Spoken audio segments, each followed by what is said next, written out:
Hello everyone, and welcome back to English Mini Classroom.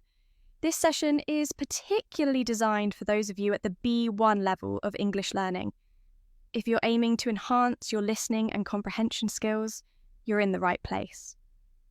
Today, we are going to explore a topic that delves into the issue of gender inequality in academic journals and its implications. Journal editors decide what gets published and what doesn't, affecting the careers of other academics and influencing the direction that a field takes. You'd hope, then, that journals would do everything they can to establish a diverse editorial board, reflecting a variety of voices, experiences, and identities.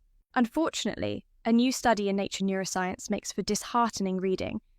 The team finds that the majority of editors in top psychology and neuroscience journals are male and based in the United States, a situation that may be amplifying existing gender inequalities in the field and influencing the kind of research that gets published.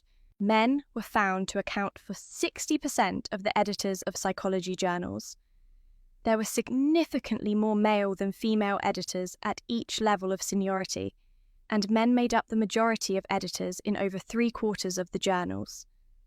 Crucially, the proportion of female editors was significantly lower than the overall proportion of women psychology researchers. The differences were even starker in the neuroscience journals. 70% of editors were male, and men held the majority of editorial positions in 88% of journals. In this case, the proportion of female editors was not significantly lower than the proportion of female researchers working in neuroscience, a finding that reveals enduring gender disparities in the field more broadly.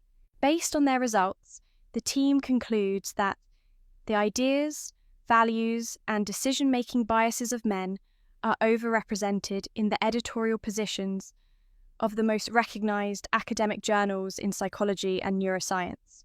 Gender inequality in science is often attributed to the fact that senior academics are more likely to be male, because historically, science was male-dominated. It's argued that as time goes on and more women rise to senior roles, the field will become more equal. Yet, this study showed that even the junior roles in psychology journals tended to be held disproportionately by men, despite the fact that there are actually more female than male junior psychology faculty.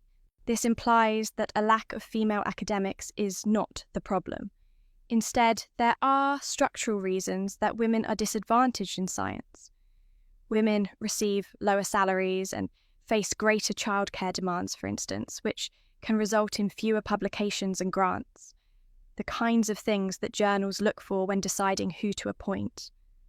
Rather than simply blaming the inequality of editorial boards on tradition, we should be actively breaking down these existing barriers. A lack of diversity among journal editors also likely contributes to psychology's weird problem. If journal editors are largely men from the United States, then they will probably place higher value on papers that are relevant to Western male populations, whether consciously or not. Now, I'm going to ask you some questions about today's topic to test your understanding. Write your answers in a comment down below. 1. What would we expect an editorial board of an academic journal to exhibit in view of its important responsibilities? 2. What do we learn from the findings of a new study in Nature Neuroscience?